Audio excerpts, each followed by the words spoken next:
Mga kapuso, mahilig ba kayong mag-post ng larawan ng inyong anak sa social media?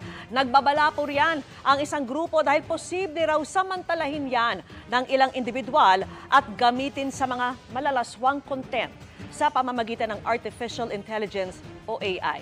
At nakatutok si Maki Pulido. Kasing bilis ng mga pagbabago sa teknolohiya ang bilis ng mga sexual online predator na magamit ito sa pang-aabuso ng mga bata.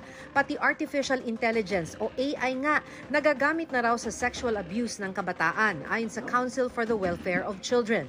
Ang mga pinost ng mga picture ng mga bata sa social media idinidikit na raw sa mga malalaswang eksena. It's really an emerging threat. A lot of us post the pictures of our children in social media.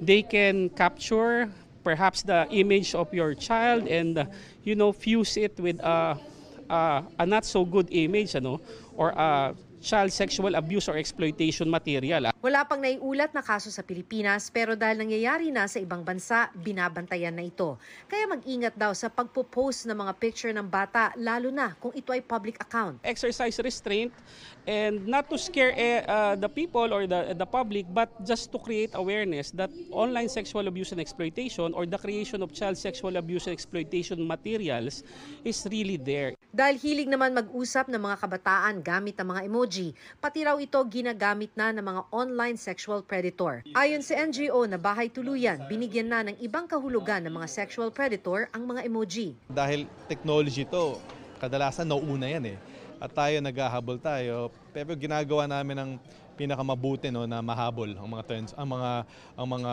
panibagong trends na to. We teach our children so that even if we are not guarding them, kunyari po wala tayo sa bahay, they have that self-discipline not to go to dubious sites. Kung lumalala online, lumalala rin daw ang mismong physical presence ng mga banyagang sexual predator sa bansa.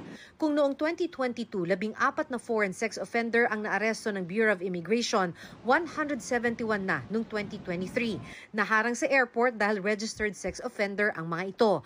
Ikinababahala ng Bureau of Immigration ang mga pedophile na nakalusot dahil hindi nakasuhan sa kani-kanilang mga bansa. Kaya maging mapagbantay daw sa inyong komunidad at magsumbong agad sa portal ng Bureau of Immigration. Alamin natin kung ano yon, bakit nandoon. Ito ba ay magulang, ito ba ay kamag-anak, ano po ang ginagawa nila. Kung nakikita natin ang mga foreign national na marami pong iba't ibang mga kabataan na kasama sa iba't ibang araw, medyo magduda na po tayo. Para sa GMA Integrated News, Maki Pulido, nakatutok, 24 oras.